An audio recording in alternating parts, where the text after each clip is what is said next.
Щенок умолял о помощи перед статуей. Мир никогда не забудет, что произошло дальше. Дорогие зрители, прежде чем мы продолжим, напишите в комментариях, где вы находитесь. Нам правда интересно узнать, из какого вы города. Приятного просмотра. Утро было тихим и неподвижным, будто сам воздух еще не оправился после ночного дождя.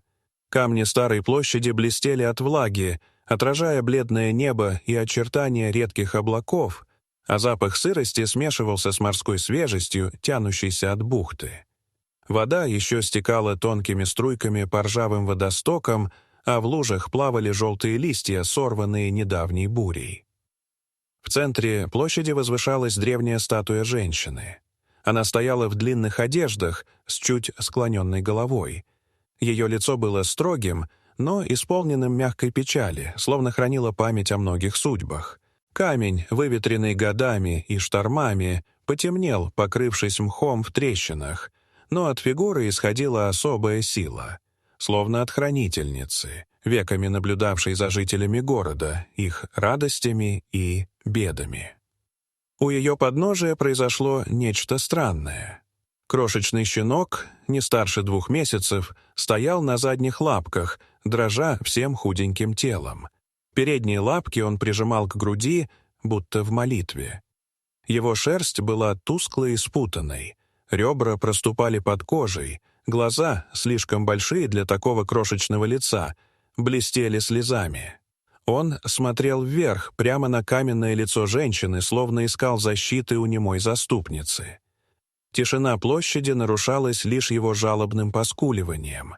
Вокруг стояли дома с облупившейся штукатуркой, окна которых отражали серое небо, но казалось, что даже стены слушают его тихий плач. И вдруг к этому звуку присоединились шаги. По мокрой брусчатке, осторожно, чтобы не поскользнуться, шла пожилая женщина с корзиной в руках. Ее звали Анна. Она жила одна на окраине города, в маленьком доме, где вечерами слышался только шум моря, треск печи и стук собственных шагов. Когда-то в этом доме было тепло. Смех мужа, хлопоты, праздники. Но с тех пор, как он умер, жизнь стала тяжелой и пустой. Соседи навещали ее редко, разговоры с другими людьми постепенно сошли на нет, и она привыкла к тишине, которая обволакивала ее, как плотный старый плед. Анна остановилась, заметив щенка у подножия статуи. «Что же ты здесь делаешь, кроха?» Прошептала она, и ее голос прозвучал хрипло, словно давно не произносил слов нежности. Щенок повернул голову. Его влажные глаза встретились с ее глазами. Сдавленно пискнув, он сделал несколько шатких шагов навстречу, споткнулся, упал, но тут же поднялся и снова посмотрел на нее. Взглядом, в котором было столько отчаяния и надежды, что у Анны защемило сердце. Он будто звал ее за собой. Она нерешительно поставила корзину на землю и двинулась вслед. Щенок побежал впереди, оглядываясь каждые несколько шагов. Так они прошли узкие переулки, где трава пробивалась между камней, прошли мимо полуразрушенной церкви и заросшего сада, где в лужах отражались яблони, склонившиеся под тяжестью мокрых ветвей. С каждым шагом Анна все яснее ощущала — ее ведут не случайно. Наконец, они оказались у покосившегося забора возле заброшенного амбара. Доски скрипели от ветра, крыша осела, словно старая шляпа, а внутри царила тень. Щенок метнулся к этой тени и жалобно залаял. Там, на сухой соломе, лежала собака-мать. Ее тело было истощенным, шерсть свалялась в грязи, а на лапе зияла глубокая рана, от которой исходил запах гнили. Она дышала тяжело и прерывисто, с каждым вздохом словно борясь за жизнь. Но когда рядом оказался щенок, глаза собаки ожили. В них мелькнуло облегчение и тихая благодарность. Сердце Анны сжалось. Она присела, протянула руки и тихо сказала: «Ах, вы мои несчастные». Собака тихо заскулила, но не сопротивлялась, когда женщина осторожно подняла ее худое тело. Оно было легким и хрупким, как старый пучок тростника. Щенок кружил рядом, тревожно поскуливая, будто торопил ее, боясь, что помощь не успеет. Не раздумывая, Анна направилась обратно в город. В руках у нее было тепло. Живое, уязвимое, но настоящее. Щенок семенил за ней, едва поспевая, его лапки шлепали по лужам, и он то и дело срывался на плач. В небольшой ветеринарной клинике, куда она ворвалась почти бегом, ее голос дрожал, когда она просила о помощи.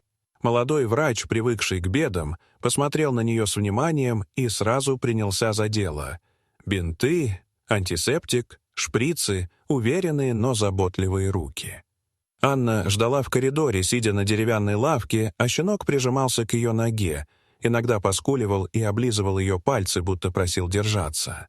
В эти минуты она почувствовала, как старая боль одиночества сдвинулась внутри нее, уступая место новой, тревожной, но живой заботе. Наконец, ветеринар вышел. На его лице была усталость, но и мягкая улыбка. «Она будет жить», — сказал он. Слезы наполнили глаза Анны. Она опустилась на колени и дала щенку лизнуть свои пальцы. В ее груди стало легко, так, как не было уже много лет. Прошли недели. Мать-собака поправилась. Ее рана затянулась, глаза снова засветились. Щенок стал резвым и игривым, наполнив дом Анны шумом, которого там не слышали годами. Утром они встречали ее радостным лаем, вечером же укладывались рядом, доверчиво прижавшись. Теперь в доме Анны вместо тишины звучал топот лап, звонкое поскуливание и тихое дыхание рядом ночью. Анна улыбалась чаще, и даже соседи замечали, в ее походке появилась легкость, которой не было со времен молодости.